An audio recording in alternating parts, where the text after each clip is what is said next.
जय हिंद प्यारे साथियों, कैसा आप सभी। आशा करता हूँ बहुत ही बड़े शानदार होंगे। दोस्तों, बीएसएफ ट्रेडमैन 2025 से भर्ती आई है, 35 और 88 पोस्ट। तो इसकी दोस्तों हम जॉब प्रोफाइल की बात करेंगे।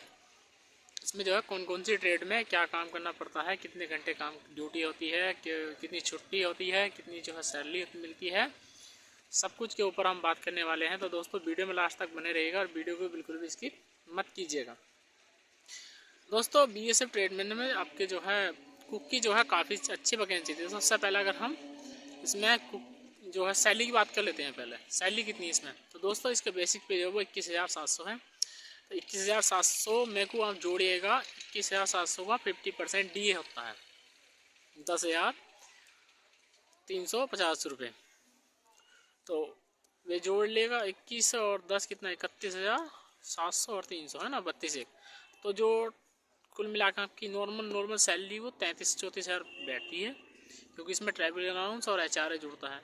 अगर आप रिस्क वाले एरिया में पहुंच जाते हैं, जैसे लद्दाख, कश्मीर और छत्तीसगढ़, तो इन जगह जहां पर जो है आंतरिक अशांति और जो है बॉर्डर एरिया है, जहां पर रिस्क है, जान का रिस्क है, तो वहां पर अलग अलग अलाउंस है। जो है कश्मीर में जो 25,000 रिस्क अलाउंस है, छत्तीसगढ़ में 12,000 का अलाउंस है। इस तरह से अपनी सैलरी, अगर छत्तीसगढ़ में आपकी पोस्टिंग हुई तो वहाँ पर आपकी 40-45 हज़ार सैलरी बनेगी। और वहीं आपकी पोस्टिंग अगर जो है जम्मू कश्मीर हुई तो 25 से दे आपने कम से कम 35-50-60 हज़ार रुपये आपके अकाउंट में आएंगे। इन हैंड जो सैलरी आएगी अकाउंट में काट पीट के। और ग्रोस पे जो है इसकी दोस्तों काफ़ी जो ग्रोस पे बनती है, क्योंकि इसमें सैलरी ऊपर होती है कम से कम नॉर्मल सैलरी, क्योंकि इसमें 3,000 कुछ रुपये जो है आपके एनपीएस अकाउंट में भी करते हैं। और जो है इस तरह से आपको और जो है ड्रेस भी मिलती है। आपको हर साल आपको ड्रेस मिलती है। और जो है हर साल आपको एक तो नई वर्दी के पैसे आएंगे। इसमें कम से कम वर्दी के जो आपके रहते हैं वो 10,000 रुपये कम से कम हर साल मिलते हैं आपको, नई वर्दी नई ड्रेस के। तो एक तो ये बढ़िया बात है। और काफ़ी दोस्तों इसमें छुट्टी अगर कितनी रहती है, तो बीएसएफ में छुट्टी कितनी है, तो इसमें दोस्तों सीएल होती है। सीएल जो छुट्टी होती है वो 15 दिन की छुट्टी होती है। और ईएल छुट्टी होती है इसमें 2 महीने की। तो सीएल आप जो है कभी भी जो है काटते हैं, तो जो सीएल होती है, सीएल छुट्टी होती है। सीएल छुट्टी में होती है ना, 15 दिन आप कभी भी ले सकते हैं, शुरू में ले सकते हैं, लास्ट में ले सकते हैं। और ईएल जो ईयरली छुट्टी होती है, तो ईयरली छुट्टी आपकी 2 महीने की छुट्टी होती है, जिसमें कम से कम 3 महीने के बाद आपकी जो है 15 दिन की छुट्टी बनती है। यानी एक महीने में आपकी जो है 5 दिन की छुट्टी बनती है। तो 5 दिन की छुट्टी नहीं लेते क्योंकि दूर दूर होते हैं, तो आने जाने में समय रहता। तो 3 महीने में आप जो है 15 दिन की छुट्टी लेकर अपने घर पर आ सकते हैं। बहुत बढ़िया रहेगा। अपने 3 महीने आराम से काट भी लेंगे। और घर से जितना दूर रहते हैं उतना अच्छा ही प्यार बनता है घर पर रहने ज़्यादा सा। गाँव में भी अपने एकदम मानता हूँ मैं, एकदम बढ़िया रहता है। मैं जो है 3-3 महीने करके छुट्टी लेकर आता हूँ इस तरह से। अब दोस्तों इसमें हम वर्क की बात करें कि वर्क जो है किस ट्रेड में कितना वर्क लोड है। अगर कुक की बात करें तो कुक में कितना वर्क लोड है, तो कुक में दोस्तों आपको जो है किस टाइम खाना बनाने के लिए, किस टाइम, तो सुबह में जो है 4 बजे चाय रेडी चाहिए। तो कम से कम आपको 4-3:30 बजे उठना होगा।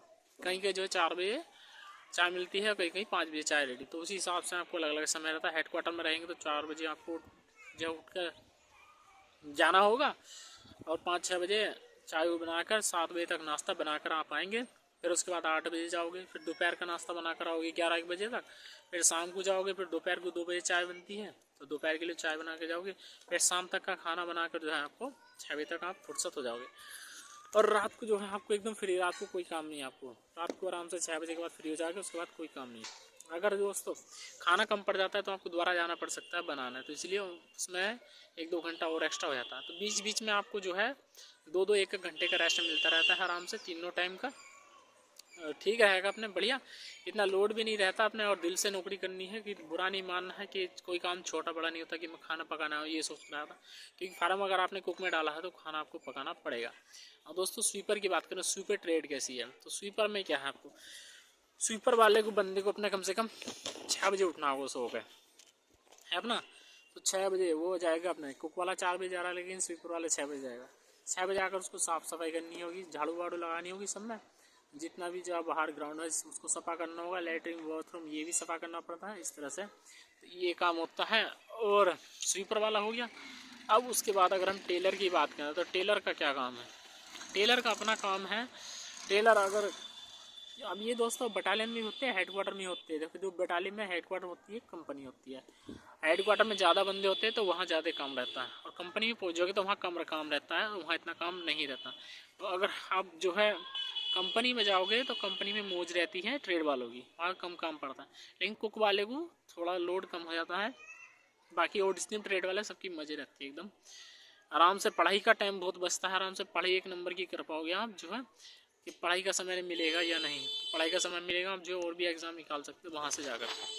अब टेलर का काम क्या रहता है, टेलर को अधिकतर हेडक्वार्टर में रखते हैं। तो टेलर आराम से जाता है 6, 7, 8, 9 बजे अपनी दुकान खोलते हैं जाकर, और 11 बजे दोपहर बंद कर देते हैं। फिर दोपहर से खोल लेते हैं, फिर शाम को बंद करते हैं। रात को कुछ नहीं, रात को 3 घंटे की उनको ड्यूटी एक शिफ्ट लगती है। ऐसी कोबलर की होती है, जो कोबलर भी अपनी दुकान खोलता है। कोई अपने जूते उत्ता गठाने आ गया, कोई चप्पल उप्पल सैंडल सिलवाने, इतना काम नहीं होता। तो आया तो कर दिया, वरना तो कोई बात नहीं, अपने बैठे हैं मज़े से। और रात को ड्यूटी लगती है इनकी। और वहीं पर अगर हम बात कर लें, कोबलर हो गया, टेलर हो गया। अब वाशरमैन का क्या काम होता है, तो वाशरमैन का अपने कपड़े धोना, उनको इस्त्री करना।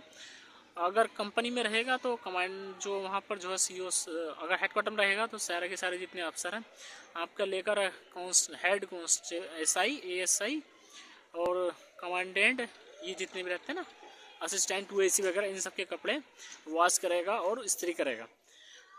और अगर कंपनी में है तो कंपनी में जो आपका कमांडेंट रहेगा आपका, बस उसी के कपड़े धोने, उन्हीं को इस्त्री करना और किसी का कपड़ा नहीं करना। तो कंपनी में एकदम बढ़िया रहते हैं, मैं मानता हूँ जितने भी ये वाशरमैन हैं एकदम बढ़िया से रहते हैं।